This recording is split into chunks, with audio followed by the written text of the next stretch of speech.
ಅನ್ನಂ ಗೃಹ್ಣಾತಿ ವಿಪಚತಿ ವಿವೇಚಯತಿ ಮುಂಚತಿ. ಅಂದ್ರೆ ಅನ್ನವನ್ನ ಹಿಡಿದಿಟ್ಕೊಳ್ಳುತ್ತೆ, ಪಚನ ಮಾಡುತ್ತೆ, ಅದನ್ನ ವಿವೇಚನ ಅಂತಂದ್ರೆ ಸಾರ ಮತ್ತೆ ಕಿಟ್ಟ ಭಾಗವಾಗಿ ಯಾವುದು ನಮ್ಮ ದೇಹಕ್ಕೆ ಹೀರ್ಕೊಳ್ಳಿಕ್ಕೆ ಯೋಗ್ಯವಾಗಿರುವಂತದ್ದು, ಯಾವುದು ಹೊರಗೆ ಹಾಕಬೇಕಾಗಿರುವಂತದ್ದು, ಇದನ್ನ ನೋಡ್ಕೊಳ್ಳುತ್ತೆ. ಮುಂಚತಿ ಅಂದ್ರೆ ಕೆಳಗೆ ಕಳಿಸತ್ತೆ ಅಂತ. ಈ ಪಂಚವಿಧ ವಾಯುಗಳ ಬಗ್ಗೆ ನಾನು ಮುಂದೆ ಹೇಳುವಾಗ ನಿಮಗೆ ಒಂದು ಸ್ಪಷ್ಟ ಆಗತ್ತೆ, ಎಷ್ಟು ಇಡೀ ದೇಹದ ಹಲವಾರು ಕ್ರಿಯೆಗಳನ್ನ, ಬಹುತೇಕ ಎಲ್ಲ ಕೆಲಸಗಳನ್ನ ಇದು ಕವರ್ ಮಾಡುತ್ತೆ ಅಂತ. ಅಂದ್ರೆ ಇಷ್ಟು ಇಂಪಾರ್ಟೆಂಟ್ ಇದು ಅಂತ. ಅಂದ್ರೆ ಇಲ್ಲಿ IBS ಬಂತು, ನಮ್ಮ ಇಂಡೈಜೆಷನ್ ಬಂತು, ಮಾಲ್ ಎಬ್ಸಾರ್ಪ್ಷನ್ ಸರಿಯಾಗಿ ಎಬ್ಸಾರ್ಬ್ ಆಗೋದಿಲ್ಲ ಅನ್ನೋ ವಿಷಯ ಬಂತು. ಅಂದ್ರೆ ಹೊಟ್ಟೆಗೆ ನಮ್ಮ ಡೈಜೆಷನ್ಗೆ ಸಂಬಂಧಪಟ್ಟ ಎಲ್ಲ ವಿಷಯಗಳು ಇಲ್ಲಿ ಬಂದು ಅಂತ. ನಮಸ್ಕಾರ. ಸಿಂಪಲ್ ಆಗಿರುವಂತದ್ದು, ಎಲ್ಲರೂ ಮಾಡ್ಲಿಕ್ಕೆ ಸಾಧ್ಯವಾಗುವಂತದ್ದು, ಆಕ್ಚುಲಿ ಎಲ್ಲರೂ ಮಾಡಬೇಕಾದಂಥದ್ದು, ಆದ್ರೆ ಅದ್ಭುತವಾದ ಪರಿಣಾಮವನ್ನ ಕೊಡುವಂತದ್ದು ಏನಾದ್ರೂ ಒಂದು ಸಿಕ್ಕಿದ್ರೆ ಆದಷ್ಟು ಬೇಗ ನಿಮ್ ಜೊತೆಗೆ ಹಂಚ್ಕೊಳ್ಬೇಕು ಅಂತ ಅನ್ಸುತ್ತೆ. ಪುತ್ತೂರಿನವರೊಬ್ರು ನನ್ನ ಹತ್ರ ಆನ್ಲೈನ್ ಕನ್ಸಲ್ಟೇಷನ್ ತೆಗೆದುಕೊಂಡಾಗ ಒಂದು ವಿಷಯ ಹೇಳಿದ್ರು. ಈ ಪಂಚವಿಧ ವಾಯುಗಳ ವಿಡಿಯೋವನ್ನ ನೋಡಿದ್ದೆ. ಪ್ರತಿಯೊಂದು ವಿಡಿಯೋದಲ್ಲೂ ನೀವು ಆಯಾ ವಾಯುವಿಗೆ ಸಂಬಂಧಪಟ್ಟ ಮುದ್ರೆಯನ್ನು ಹೇಳಿದ್ರಿ. ಆ 5 ಮುದ್ರೆಗಳನ್ನ ಮಾಡ್ಲಿಕ್ಕೆ ಸ್ಟಾರ್ಟ್ ಮಾಡಿದ ನಂತರ ನನ್ನ ಬಹುತೇಕ ಎಲ್ಲ ಸಮಸ್ಯೆಗಳು ಗುಣ ಆದವು, ಹಲವಾರು ಸಮಸ್ಯೆಗಳು ಗುಣ ಆದವು ಅಂತ ಹೇಳಿದ್ರು. ಇದನ್ನು ಕೇಳಿದ ನಂತರ ನನಗೂ ಅನಿಸ್ತು, ಹೌದಲ್ವಾ, ಎಲ್ಲ 5 ಮುದ್ರೆಗಳನ್ನ ನಾವು ಪೇಷಂಟ್ಸಿಗೆ ಹೇಳ್ಬೋದು, ನಾವು ಮಾಡ್ಬೋದಲ್ಲ ಅಂತ. ಆಗ ನಾನು ಕೆಲವು ಸಾಧನೆ ಮಾಡುವಂತ ನನ್ನ ಪೇಷಂಟ್ಸಿಗೆ ಅವರಿಗೆ ಮಾಡ್ಲಿಕ್ಕೆ ಹೇಳಿದೆ. ಆಗ ಅವರಲ್ಲಿ ಎಂಥ ಆಶ್ಚರ್ಯಕರ ರಿಸಲ್ಟ್ ಬಂತು ಅಂತಂದ್ರೆ ನನಗೆ ನಿಮ್ ಜೊತೆಗೆ ಇದನ್ನು ಹಂಚ್ಕೊಳ್ಬೇಕು ಅಂತ ಅನ್ಸೋ ತರ ಆಯ್ತು. ಮತ್ತೆ ನನಗೆ ಇದೆಲ್ಲ ನೋಡಿದಾಗ ಒಂದ್ ನೆನಪಾಯ್ತು. ಏನಂದ್ರೆ ನಮ್ಮ ಹಿರಿಯರು ದೇವರ ಪೂಜೆ ಮಾಡುವಾಗ ನೈವೇದ್ಯ ಸಮಯದಲ್ಲಿ ಪ್ರಾಣಾಯ ಸ್ವಾಹ, ಅಪಾನಾಯ ಸ್ವಾಹ ಅಂತ ಹೀಗೆ ಮುದ್ರೆಗಳನ್ನ ದೇವರ ಮುಂದೆ ಪ್ರದರ್ಶನ ಮಾಡ್ತಿದ್ರು. ಆದ್ರೆ ನನಗನ್ಸೋದು ಕೇವಲ ಅದು ಪ್ರದರ್ಶನ ದೇವರ ಮುಂದೆ ಮಾಡೋದಕ್ಕಷ್ಟೇ ಅಲ್ಲ, ಆ ಮುದ್ರೆಯನ್ನ ದೇವರ ಪೂಜೆಯ ಸಮಯದಲ್ಲಿ ಒಂದಿಷ್ಟು ಹೊತ್ತು ಹಾಕಿಕೊಂಡು ಕುಳಿತುಕೊಳ್ಬೇಕು ಅಂತ. ಹಾಗಾದಾಗ ಮಾತ್ರ ಬಹುಶಃ ತುಂಬಾ ಒಳ್ಳೆಯ ಪ್ರಯೋಜನ ಆಗುತ್ತೆ ಅಂತ. ಜೊತೆಗೆ ಊಟ ಮಾಡುವ ಸಮಯದಲ್ಲಿ ತುಂಬಾ ಜನರೆಲ್ಲ ಪದ್ಧತಿ ಇದೆ, ಪ್ರಾಣಾಯ ಸ್ವಹ, ಅಪಾನಾಯ ಸ್ವಹ ಅಂತ 5 ವಾಯುಗಳನ್ನ ನೆನೆಸ್ಕೊಳ್ಳೋದು ಅಥವಾ 5 ವಾಯುಗಳಿಗೆ ಪೂಜೆ ಮಾಡಿ ಮುಂದಿನ ಊಟ ಮಾಡೋದು ಅನ್ನೋ ತರ.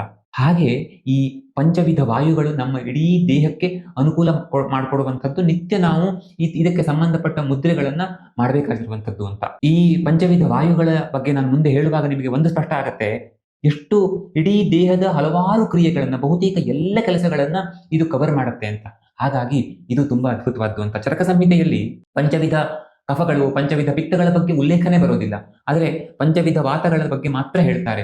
ಅಂದ್ರೆ ಅದು ಸಿಕ್ಕಾಪಟ್ಟೆ ಇಂಪಾರ್ಟೆಂಟ್ ಅಂತ. ಹಾಗಾಗಿ ಇವತ್ತಿನ ವಿಡಿಯೋದಲ್ಲಿ ನಾನು ಇದೆಲ್ಲದರ ಬಗ್ಗೆ ಡೀಟೇಲ್ ಆಗಿ ಹೇಳ್ತೇನೆ. ಮೊದಲು ಪಂಚವಿಧ ವಾಯುಗಳ ಬಗ್ಗೆ ಸಂಕ್ಷಿಪ್ತವಾಗಿ ಹೇಳ್ತೇನೆ. ಯಾಕೆ ಅಂದ್ರೆ ನಿಮಗೆ ಅದರ ಇಂಪಾರ್ಟೆನ್ಸ್ ಗೊತ್ತಾಗತ್ತೆ. ಜೊತೆಗೆ ನಿಮ್ಮಲ್ಲಿ ಯಾವ ಸಮಸ್ಯೆ ಹೆಚ್ಚಿನ ಪ್ರಮಾಣದಲ್ಲಿ ಇದೆ, ಯಾವ ವಾತಕ್ಕೆ ಸಂಬಂಧಪಟ್ಟಿದ್ದು, ಆ ವಾತಕ್ಕೆ ಸಂಬಂಧಪಟ್ಟ ಮುದ್ರೆಯನ್ನ ಹೆಚ್ಚು ಹೊತ್ತು ಮಾಡ್ಲಿಕ್ಕೂ ಕೂಡ ಸಾಧ್ಯ ಆಗತ್ತೆ. ಹಾಗಾಗಿ ಒಂದು ಕಂಪ್ಲೀಟ್ ನಾಲೆಜ್ ಸಿಗತ್ತೆ ಅನ್ನೋದು ಒಂದು. ನಂತರ ನಾನು ಈ ಎಲ್ಲ ಮುದ್ರೆಗಳನ್ನ ಯಾವ ತರ ಮಾಡಬೇಕು, ಅದಕ್ಕೆ ಸುಲಭವಾದ ಒಂದು ಆ್ಯಪ್ ಕೂಡ ಇದೆ, ಯಾವ ತರ ಆ ಆ್ಯಪ್ ಅನ್ನೆಲ್ಲ ಬಳಸ್ಕೊಳ್ಬಹುದು, ಇದೆಲ್ಲದರ ಬಗ್ಗೆ ಡೀಟೇಲ್ ಆಗಿ ಹೇಳ್ತೇನೆ. ಮೊದಲನೇದು ಪ್ರಾಣವಾಯು. ಪ್ರಾಣೋ ಅತ್ರ ಮೂರ್ಧಗಃ ಪುರಃ ಕಂಠಚರೋ ಬುದ್ಧಿ ಇಂದ್ರಿಯ ಚಿತ್ತದೃಕ್ ಅಂತ ಹೇಳ್ತಾರೆ. ಅಂದ್ರೆ ಪ್ರಾಣವಾಯು ತಲೆಯಲ್ಲಿ ಇದೆ, ಅದು ಅದರ ಸ್ಥಾನ. ಆದ್ರೆ ಅದು ಉರಸ್ಸು, ಕಂಠ, ಬುದ್ಧಿ, ಇಂದ್ರಿಯ, ಚಿತ್ತ ಇದನ್ನೆಲ್ಲವನ್ನ ಧರಿಸುತ್ತೆ ಅಂತ. ಅದೆಲ್ಲದ ಕಡೆನೂ ಅದರ ಸಂಚಾರ ಇದೆ, ಅದೆಲ್ಲದನ್ನ ಅದು ನೋಡ್ಕೊಳ್ಳುತ್ತೆ ಅಂತ. ಹಾಗಾಗಿ ಇದು ಎಷ್ಟು ಇಂಪಾರ್ಟೆಂಟ್ ಅಂತ ನೋಡಿ.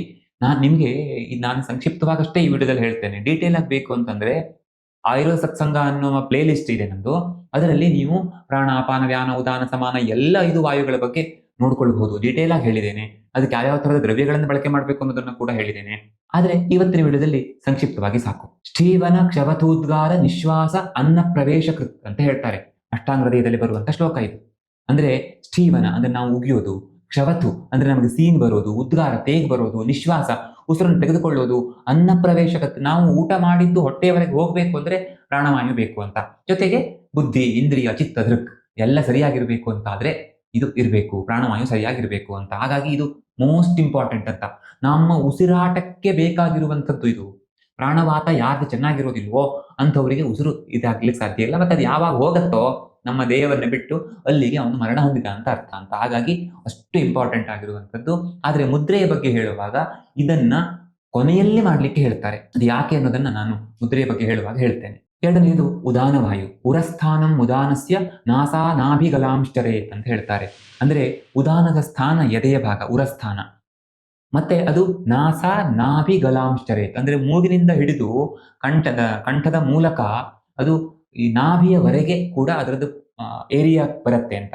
ಪ್ರಾಣವಾಯುವುದು ನೆತ್ತಿಯಿಂದ ಉರಸ್ಸಿನವರೆಗೆ, ಇದರದ್ದು ಮೂಗಿನಿಂದ ನಾಭಿಯವರೆಗೆ ಇದರ ಸ್ಥಾನ ಇದೆ ಅಂತ. ಅಲ್ಲಿ ಬರುವಂತ ಬಹುತೇಕ ವಿಷಯಗಳೆಲ್ಲವೂ ಕೂಡ ಉದಾನ ವಾಯುವಿನ ವಿಷಯಕ್ಕೆ ಬರುತ್ತೆ. Thyroid gland, respiratory system, sometimes heart, ಇದೆಲ್ಲದೂ ಕೂಡ ಇದರಲ್ಲಿ ಕವರ್ ಆಗುತ್ತೆ ಅಂತ. ವಾಕ್ ಪ್ರವೃತ್ತಿ ಪ್ರಯತ್ನೋರ್ಜ ಬಲವರ್ಣ ಪ್ರತಿಕ್ರಿಯಾ ಅಂತ ಹೇಳ್ತಾರೆ. ವಾಕ್ ಪ್ರವೃತ್ತಿ ಅಂದ್ರೆ ಮಾತು ಸರಿಯಾಗಿ ಬರಬೇಕು ಅಂತ ಆದ್ರೆ ಉದಾನ ವಾಯು ಸರಿಯಾಗಿರಬೇಕು. ಉದಾನ ವಾಯು ಹಾಳಾದಾಗ ಹಲವಾರು ಸಮಸ್ಯೆಗಳನ್ನು ಹೇಳ್ತಾರೆ. ಉದಾಹರಣೆಗೆ ನಮಗೆ ಶ್ವಾಸಕ್ಕೆ ಸಂಬಂಧಪಟ್ಟ ಸಮಸ್ಯೆ ಬರೋದು, ಬಿಕ್ಕಳಿಕೆ ಅಂತದ್ದು ಬರೋದು, ಇಂಥದೆಲ್ಲ ತೊಂದರೆಗಳು ಉಂಟಾಗ್ತವೆ ಅಂತ. ಪ್ರಯತ್ನೋರ್ಜ ಅಂದ್ರೆ ನಮಗೆ ಪ್ರಯತ್ನ ಮಾಡಬೇಕು ಅಂತ ಅನ್ಸೋದು. ಊರ್ಜ ಅಂದ್ರೆ ಆ ಒಂದು ಬಲ ಇರುತ್ತಲ್ಲ, ಈ ಇಚ್ಛಾಶಕ್ತಿ, ಕ್ರಿಯಾಶಕ್ತಿ ಅಂತ ಹೇಳ್ತೀವಲ್ಲ, ಅದಕ್ಕೆ ಉದಾನ ವಾಯು ಬೇಕು ಅಂತ. ಬಲ ವರ್ಣ ಸ್ಮೃತಿಕ್ರಿಯ, ನಮಗೆ ಬಲವನ್ನ, ನಮಗೆ ವರ್ಣವನ್ನ, ಒಳ್ಳೆಯ ಕಲರ್ ಕಾಂಪ್ಲೆಕ್ಷನ್ ಕೂಡ ಅದು ಕೊಡುತ್ತೆ. ಸ್ಮೃತಿಕ್ರಿಯ ನಮ್ಮ ಮೆಮೊರಿ ಪವರ್ ಎಲ್ಲ ನೋಡ್ಕೊಳ್ಳುತ್ತೆ ಅಂತ. ನಂಗೆ ನೆನಪಿದೆ, ಒಬ್ರು ಕೋಲಾರ ಅಂತ ಅನ್ಸುತ್ತೆ, ಅಲ್ಲಿಂದ ಅವರು ಬಂದಿದ್ರು. ಏನ್ ಹೇಳ್ತಾ ಬಂದಿದ್ರು ಅಂತಂದ್ರೆ, ನನಗೆ ಉದಾನ ವಾಯು ಹಾಳಾಗಿದೆ, ನೀವು ಸರಿ ಮಾಡ್ಕೊಳ್ಬೇಕು ಅಂತ. ಇದು ಯಾಕೆ ಹೀಗೆಲ್ಲ ಹೇಳ್ತಿದ್ದೀರಿ, ಸರಿಯಾಗಿ ನಿಮ್ಮ ಕಂಪ್ಲೇಂಟ್ಸ್ ಹೇಳಿ ಅಂತ ಕೇಳಿದ್ರೆ, ಅವ್ರು ನಾನು ಉದಾನ ವಾಯುವಿನ ವಿಡಿಯೋ ಬಗ್ಗೆ ಮಾಡಿದ್ದು ನೋಡ್ಕೊಂಡು ಬಂದಿದ್ರು. ನಾನು ಎಲ್ಲಿ ಏನೇನು ಸಮಸ್ಯೆಗಳಾಗುತ್ತೆ ಅಂತ ಹೇಳಿದ್ನೋ ಅದೆಲ್ಲ ಸಮಸ್ಯೆಗಳನ್ನು ಹೇಳಿದ್ರು. ನಿಜವಾಗಿಯೂ ತುಂಬಾ ಚೆನ್ನಾಗಿ ಡಯಾಗ್ನೋಸ್ ಮಾಡ್ಕೊಂಡಿದ್ರು ಅವರೇನೆ. ಅದಕ್ಕೆ ಸರಿಯಾದ ಚಿಕಿತ್ಸೆ ಮಾಡಿದ್ರೆ ಸುಲಭವಾಗಿ ಗುಣ ಆಗುತ್ತೆ ಅಂತ. ನಾವು ಹಾಗಾಗಿ ಪರ್ಟಿಕ್ಯುಲರ್ಲಿ ಯಾವ ದೋಷದ ಯಾವ ಭಾಗದ ಸಮಸ್ಯೆ ಇದೆ ಅನ್ನೋದನ್ನ ಅರ್ಥ ಮಾಡ್ಕೊಳ್ಬೇಕಾಗತ್ತೆ. ಅದಿರ್ಲಿ, ಒಟ್ಟಲ್ಲಿ ಇದಿಷ್ಟು ಕ್ರಿಯೆಗಳು ಇದರಲ್ಲೇ ಬರುತ್ತೆ ಅಂತ. ಅಂದ್ರೆ ನೀವು, ನಾನು ಇಲ್ಲಿ ತುಂಬಾ ಡೀಟೇಲ್ ಆಗಿ ಹೇಳಲ್ಲ, ಬೇಕಾದ್ರೆ ಆ ವಿಡಿಯೋ ನೋಡ್ಕೊಳ್ಳಿ ಡೀಟೇಲ್ ಆಗಿ ಬೇಕಿದ್ರೆ. ಆದ್ರೆ ಪ್ರತಿಯೊಂದು ವಾಯು ಯಾವ್ಯಾವ ಭಾಗದಲ್ಲಿ ಇರುತ್ತೆ ಅಂತ ಹೇಳ್ತೇನೆ, ಅಥವಾ ಏನ್ ಕೆಲಸ ಮಾಡುತ್ತೆ ಅಂತ ಹೇಳ್ತೇನೆ, ಆಗ ನಿಮಗೆ ಅರ್ಥ ಆಗ್ಬಿಡುತ್ತೆ ಯಾವ್ಯಾವ ರೋಗಗಳೆಲ್ಲ ಇದ್ರಲ್ಲಿ ಕವರ್ ಆಗುತ್ತೆ ಅಂತ. ಒಟ್ಟಿನಲ್ಲಿ ನಾನು ಹೇಳೋದೇನು ಅಂತಂದ್ರೆ, ಈ ಪಂಚವಿಧ ವಾಯುಗಳು ನಮ್ಮ ದೇಹದ ಬಹುತೇಕ ಎಲ್ಲ ಕೆಲಸಗಳನ್ನು ನೋಡ್ಕೊಳ್ತವೆ. ಜೊತೆಗೆ ಬಹುತೇಕ ಎಲ್ಲ ರೋಗಗಳಲ್ಲಿ ಇವುಗಳ ಇನ್ವಾಲ್ವ್ಮೆಂಟ್ ಇರುತ್ತೆ. ಇವುಗಳಿಂದನೇ ಬರುತ್ತೆ ಅಂತ ಹೇಳಲಿಕ್ಕಾಗಲ್ಲ. ಕಫದಿಂದ ಬಂದಿರ್ಬೋದು, ಅಥವಾ ಅದು ಕಪಿತೆಯಿಂದ ಬಂದಿರ್ಬೋದು. ಹಾಗಂತ ಬಂದ ತಕ್ಷಣ ಇದರ ಇನ್ವಾಲ್ವ್ಮೆಂಟ್ ಇಲ್ಲ ಅಂತ ಹೇಳಲಿಕ್ಕಾಗಲ್ಲ. ಬಹಳಷ್ಟು ರೋಗಗಳ ಇನ್ವಾಲ್ವ್ಮೆಂಟ್ ಇರುತ್ತೆ. ಹಾಗಾಗಿ ನಾವು ಇದಕ್ಕೆ ಇಷ್ಟೊಂದು ಇಂಪಾರ್ಟೆನ್ಸ್ ಕೊಡೋದು ಅಂತ. ಮೂರನೇದು ವ್ಯಾನವಾಯು. ವ್ಯಾನೋ ಹೃದಯಸ್ಥಿತ ಕೃತ್ಸ್ನದೇಹಚಾರಿ ಮಹಾಜವ. ಅಂದ್ರೆ ವ್ಯಾನವಾಯು ಹೃದಯದಲ್ಲಿ ಇರುತ್ತೆ, ಆದ್ರೆ ಕೃತ್ಸ್ನದೇಹಚಾರಿ ಇಡೀ ದೇಹವನ್ನ ಸಂಚಾರ ಮಾಡುತ್ತೆ ಅಂತ. ಮಹಾಜವ ಅತಿ ವೇಗದಲ್ಲಿ ಸಂಚಾರ ಮಾಡುತ್ತೆ ಅಂತ. ಅಂದ್ರೆ ಹಾರ್ಟ್ ಬೀಟ್ ಆದಾಗ ಹೇಗೆ ಇಡೀ ದೇಹಕ್ಕೆ ರಕ್ತ ಸಂಚಾರ ಆಗುತ್ತೋ ಬಹಳ ಕಡಿಮೆ ಸಮಯದಲ್ಲಿ, ಹಾಗೆ ಇದು ಸಂಚಾರ ಮಾಡುತ್ತೆ ಅಂತ.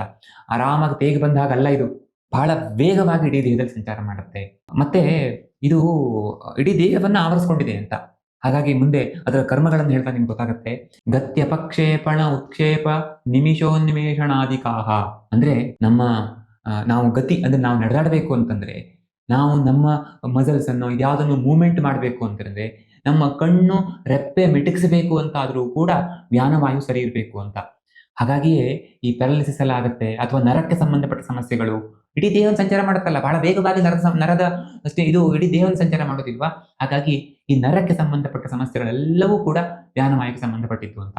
ಹಾಗಾಗಿ ನಾವು ಮೂವ್ಮೆಂಟ್ ಮಾಡಲಿಕ್ಕೆ ನಮ್ಮ ಒಂದೊಂದು ಚಿಕ್ಕ ಚಿಕ್ಕ ಮೂವ್ಮೆಂಟ್ಗೂ ಕೂಡ ವ್ಯಾನವಾಯು ಬೇಕು. ಪ್ರಾಯ ಸರ್ವಾಹ ಕ್ರಿಯಾ ತಸ್ಮಿನ್ ಪ್ರತಿಬದ್ಧ ಶ್ರೀರಿಣಾಂ. ಈ ದೇಹದಲ್ಲಿ ಆಗುವಂತ ಎಲ್ಲ ಕ್ರಿಯೆಗಳು ಇದಕ್ಕೆ ಒಳಗೊಂಡಿದೆ, ಇದರ ಕಂಟ್ರೋಲ್ ಬರ್ತವೆ ಅಂತ, ಇದರ ಜುರಿಸ್ಟಿಕ್ಷನ್ ಇರ್ತವೆ ಅಂತ. ಹಾಗಾಗಿ ಪ್ರಾಯ ಸರ್ವಾಹ ಕ್ರಿಯಾ ಅಂತ ಹೇಳ್ತಾರೆ. ಪ್ರಾಯ ಅಂದ್ರೆ ಬಹುತೇಕ ಎಲ್ಲ ಕ್ರಿಯೆಗಳು ದೇಹಕ್ಕೆ ಸಂಬಂಧಪಟ್ಟಿದ್ದು ವ್ಯಾನವಾಯುವಿನ ಕಾರಣದಿಂದ ಆಗ್ತವೆ ಅಂತ. ನಾಲ್ಕನೇ ಸಮಾನವಾಯು. ಸಮಾನೋ ಅಗ್ನಿ ಸಮೀಪಸ್ಥ ಕೋಷ್ಠೋ ಚರತಿ ಸರ್ವತಃ. ಅಂದ್ರೆ ಸಮಾನವಾಯು ಇದೆಯಲ್ಲ, ಅದು ಅಗ್ನಿಯ ಸಮೀಪದಲ್ಲಿರುತ್ತೆ. ಅಗ್ನಿ ಅಂತಂದ್ರೆ ನಾವು ಊಟ ಮಾಡಿದ್ದನ್ನು ಜೀರ್ಣ ಮಾಡುವಂತಹ ಅಗ್ನಿ, ಅಥವಾ ಜಠರಾಗ್ನಿ ಅಂತ ನಾವು ಹೇಳ್ತೇವೆ. ತುಂಬಾ ಇಂಪಾರ್ಟೆಂಟ್ ಅಲ್ವಾ ಅಗ್ನಿ. ಅದಕ್ಕೆ ಸಮೀಪದಲ್ಲಿರುವಂಥದ್ದು. ಅಂದ್ರೆ ಈ ನೀವು ಹೊರ ಜಗತ್ತಿನಲ್ಲಾದ್ರೂ ಕೂಡ ಗಾಳಿ ಇದ್ರೆ ಮಾತ್ರ ಬೆಂಕಿ ಉರಿಯತ್ತಲ್ವಾ. ಗಾಳಿ ಇಲ್ಲ, ಯಾವುದೋ ಒಂದು ಗ್ಲಾಸ್ ಜಾರಲ್ಲಿ ಮೇಣದ ಬತ್ತಿ ಇಟ್ಟು ಆಮೇಲೆ ಆ ಜಾರನ್ನ ಪೂರ್ತಿಯಾಗಿ ಮುಚ್ಚಿಬಿಟ್ರೆ ಗಾಳಿ ಇಲ್ಲ ಅಂತಾರೆ, ಅಗ್ನಿ ನಂದೋಗತ್ತಲ್ವಾ. ಹಾಗೆ ಹೊಟ್ಟೆಯಲ್ಲೂ ಕೂಡ ಸಮಾನ ವಾತಾವರಣ ಸರಿ ಇಲ್ಲ ಅಂತ ಆದ್ರೆ ಇದು ಸರಿ ಇರ್ಲಿಕ್ಕೆ ಸಾಧ್ಯ ಇಲ್ಲ, ಅಗ್ನಿ ಸರಿ ಇರ್ಲಿಕ್ಕೆ ಸಾಧ್ಯ ಇಲ್ಲ ಅಂತ. ಅನ್ನಂ ಗೃಹ್ಣಾತಿ ವಿಪಚತಿ ವಿವೇಚಯತಿ ಮುಂಚತಿ. ಅಂದ್ರೆ ಅನ್ನವನ್ನ ಹಿಡಿದಿಟ್ಕೊಳ್ಳುತ್ತೆ, ಪಚನ ಮಾಡತ್ತೆ, ಅದನ್ನ ವಿವೇಚನ ಅಂತಂದ್ರೆ ಸಾರ ಮತ್ತೆ ಕಿಟ್ಟ ಭಾಗವಾಗಿ ಯಾವುದು ನಮ್ಮ ದೇಹಕ್ಕೆ ಹೀರ್ಕೊಳ್ಳಿಕ್ಕೆ ಯೋಗ್ಯವಾಗಿರುವಂತದ್ದು, ಯಾವುದು ಹೊರಗೆ ಹಾಕ್ಬೇಕಾಗಿರುವಂತದ್ದು, ಇದನ್ನ ನೋಡ್ಕೊಳ್ಳುತ್ತೆ. ಮುಂಚತಿ ಅಂದ್ರೆ ಕೆಳಗೆ ಕಳಿಸತ್ತೆ ಅಂತ. ಅಂದ್ರೆ ಇಷ್ಟು ಇಂಪಾರ್ಟೆಂಟ್ ಇದು ಅಂತ. ಅಂದ್ರೆ ಇಲ್ಲಿ IBS ಬಂತು, ನಮ್ಮ ಇಂಡೈಜೆಷನ್ ಬಂತು, ಮಾಲ್ ಎಬ್ಸಾರ್ಪ್ಷನ್ ಸರಿಯಾಗಿ ಎಬ್ಸಾರ್ಬ್ ಆಗೋದಿಲ್ಲ ಅನ್ನೋ ವಿಷಯ ಬಂತು. ಅಂದ್ರೆ ಹೊಟ್ಟೆಗೆ ನಮ್ಮ ಡೈಜೆಷನ್ಗೆ ಸಂಬಂಧಪಟ್ಟ ಎಲ್ಲ ವಿಷಯಗಳು ಇಲ್ಲಿ ಬಂದು ಅಂತ. ಐದನೇದು ಅಪಾನೋ ಅಪಾನಗಃ ಶ್ರೋಣಿ ಬಸ್ತಿ ಮೇಢ್ರೋರು ಗೋಚರಃ ಅಂತ ಹೇಳ್ತಾರೆ. ಅಂದ್ರೆ ಅಪಾನ ವಾಯು ಇದೆಯಲ್ಲ, ಅದರ ಸ್ಥಾನ ನಮ್ಮ ಕಿಪ್ಪೊಟ್ಟೆ ಅಂತ ಹೇಳ್ತೀವಲ್ಲ, ಆ ಭಾಗ ಅಂದ್ರೆ ಹೊಕ್ಕಳಿನ ಕೆಳಗೆ ಆ ಭಾಗದಲ್ಲಿ ಅಪಾನ ವಾಯು ಇರುತ್ತೆ.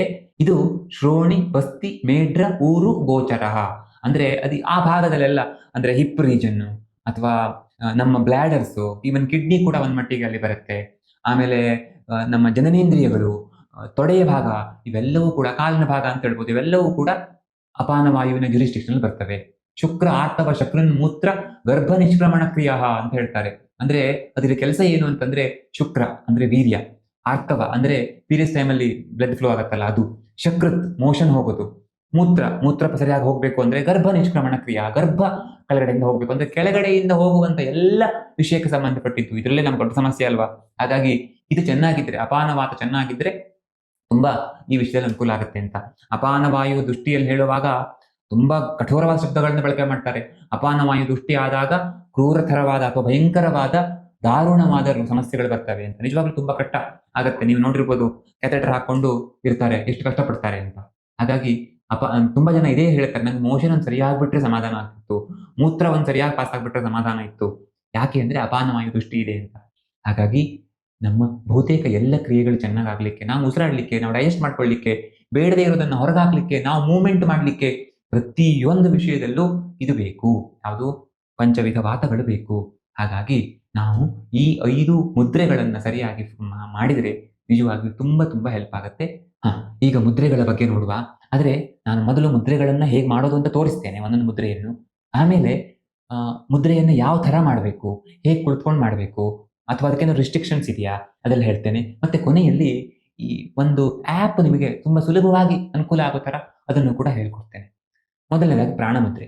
ಹೆಬ್ಬೆರಳಿನ ತುದಿ, ಉಂಗುರ ಬೆರಳಿನ ತುದಿ ಮತ್ತೆ ಕಿರು ಬೆರಳಿನ ತುದಿಗಳನ್ನ ಹೀಗೆ ತಾಗಿಸಿ ಹಿಡಿದ್ರೆ ಅದು ಪ್ರಾಣಮುದ್ರೆ. ಅದನ್ನ ನಮ್ಮ ತೊಡೆಯ ಮೇಲೆ ಇಟ್ಟುಕೊಂಡು ಕುಳಿತುಕೊಳ್ಬಹುದು. ಮತ್ತೆ ಸಮಯ ಎಲ್ಲ ಮುಂದೆ ಹೇಳೋಣ.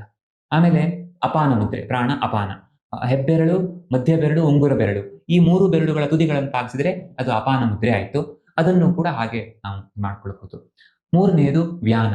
ಹೆಬ್ಬೆರಳು, ತೋರು ಬೆರಳು, ಮಧ್ಯ ಬೆರಳು, ಈ 3 ಬೆರಳುಗಳ ತುದಿಗಳನ್ನು ತಾಗಿಸಿದ್ರೆ ವ್ಯಾನ ಮುದ್ರೆ ಆಯ್ತು. ನಾಲ್ಕನೆಯದು ಉದಾನ. ವ್ಯಾನ ಮುದ್ರೆ ಹಾಕಿರ್ತೀವಲ್ಲ, ಅದಕ್ಕೆ ಈ ಉಂಗುರ ಬೆರಳುಗಳನ್ನು ಸೇರಿಸ್ಬಿಟ್ರೆ ಆಗ ಅದು ವ್ಯಾನ ಮುದ್ರೆ ಆಯ್ತು. ಇನ್ನು ಸಮಾನ ಮುದ್ರೆ, ಆ ಸಮಾನ ಮುದ್ರೆಯೂ ಅಷ್ಟೇ, ಅದಕ್ಕೆ ಕಿರು ಬೆರಳನ್ನು ಸೇರಿಸ್ಬಿಟ್ರೆ ಸಮಾನ ಮುದ್ರೆ ಆಯ್ತು. ಇಲ್ಲಿಗೆ 5 ಮುದ್ರೆಗಳು ಮುಗಿತು. ಈಗ ಯಾವ ಆರ್ಡರ್ ಅಲ್ಲಿ ಮಾಡಬೇಕು? ನಾನು ಸಾಮಾನ್ಯವಾಗಿ ಸಜೆಸ್ಟ್ ಮಾಡೋದು, ಖಾಲಿ ಹೊಟ್ಟೆಯಲ್ಲಾದ್ರೆ ತುಂಬಾ ಒಳ್ಳೆಯದು. ಮೊದಲು ಅಪಾನ ಮುದ್ರ, ಆಮೇಲೆ ವ್ಯಾನ ಮುದ್ರ, ಆಮೇಲೆ ಉದಾನ ಮುದ್ರ, ಆಮೇಲೆ ಸಮಾನ ಮುದ್ರ, ಕೊನೆಯಲ್ಲಿ ಪ್ರಾಣಮುದ್ರ ಅಂತ. ಯಾಕೆ ಕೊನೆಯಲ್ಲಿ ಪ್ರಾಣಮುದ್ರ? ಇದನ್ನು ಹೇಳುವಾಗ ಮೊದಲು ಪ್ರಾಣಮುದ್ರ ಹೇಳಿದ್ರು, ಕೊನೆಯಲ್ಲಿ ಅಪಾನ ಮುದ್ರ ಹೇಳಿ, ನೀವು ಉಲ್ಟಾ ಹೇಳ್ತಿದ್ರಲ್ಲ ಅಂತ ಅನ್ಸ್ಬೋದು. ಯಾಕೆ ಅಂದ್ರೆ ಅಪಾನ ಇದೆಯಲ್ಲ, ಅಪಾನ ಮೊದಲು ಸರಿಯಾಗಿ ಬಿಡಬೇಕು. ಹಾಗಾಗಿ ಮೊದಲು ಅಪಾನ ಮುದ್ರ. ಮತ್ತೆ ನಮ್ಮ ಔಷಧ ಸೇವನ ಕಾಲದಲ್ಲಿಯೂ ಕೂಡ ಅಷ್ಟೇ, ಅಪಾನ ಕಾಲ ಅಂದ್ರೆ ಊಟಕ್ಕಿಂತ ಮೊದಲು ಅಂತ ಹೇಳ್ತಾರೆ. ಹಾಗಾಗಿ ಮೊದಲು ಅಪಾನ ಮುದ್ರೆ ಮುಗಿಸ್ಕೊಳ್ಳೋಣ. ಅದಾದ ನಂತರ ಪ್ರಾಣಮುದ್ರೆ ಕೊನೆಯಲ್ಲಿ. ಯಾಕೆ ಅಂತಂದ್ರೆ ಯೋಗ ಗುರುಗಳು ಹೇಳ್ತಾರೆ, ಪ್ರಾಣ ಶಕ್ತಿಯನ್ನ ಆಮೇಲೆ ನಾವು ತೆಗೆದುಕೊಂಡಾಗ ಉಳಿದ ಎಲ್ಲ ಮುದ್ರೆಗಳ ಪ್ರಯೋಜನ ತುಂಬಾ ಚೆನ್ನಾಗಿ ಹೆಚ್ಚಾಗತ್ತೆ ಅಂತ. ಹಾಗಾಗಿ ಕೊನೆಯಲ್ಲಿ ಪ್ರಾಣಮುದ್ರ ಅಂತ. ಸೊ ಮೊದಲು ಅಪಾನ, ಆಮೇಲೆ ವ್ಯಾನ, ಆಮೇಲೆ ಉದಾನ, ಆಮೇಲೆ ಸಮಾನ, ಕೊನೆಯಲ್ಲಿ ಪ್ರಾಣ ಅಂತ. ಮಧ್ಯದಲ್ಲಿ ಇರೋದನ್ನ ಸ್ವಲ್ಪ ಹೆಚ್ಚು ಕಡಿಮೆ ಮಾಡ್ಕೊಳ್ಬಹುದು ನನ್ನ ಪ್ರಕಾರ. ಬಟ್ ಮೊದಲು ಅಪಾನ, ಲಾಸ್ಟಿಗೆ ಪ್ರಾಣ, ಇದೊಂದು ಇಟ್ಕೊಳ್ಬಹುದು. ಮತ್ತೆ ಎಷ್ಟೆಷ್ಟು ಹೊತ್ತು ಮಾಡಬೇಕು? ಕನಿಷ್ಠ 5 ನಿಮಿಷದಿಂದ ಪ್ರಾರಂಭ ಮಾಡಿ 10 ನಿಮಿಷ, 15 ನಿಮಿಷ, 20 ನಿಮಿಷವರೆಗೂ ಒಂದೊಂದು ಮುದ್ರೆಯನ್ನ ಮಾಡಬಹುದು. ಕಂಟಿನ್ಯೂಸ್ ಆಗಿ 5 25 ಆಗುತ್ತೆ. ಮಿನಿಮಮ್ ಅಂದ್ರೆ 25 ನಿಮಿಷ ಕೂತ್ಕೊಳ್ಬೇಕಲ್ಲ, ಕಂಟಿನ್ಯೂಸ್ ಆಗಿ ಮಾಡ್ಲೇಬೇಕಾ?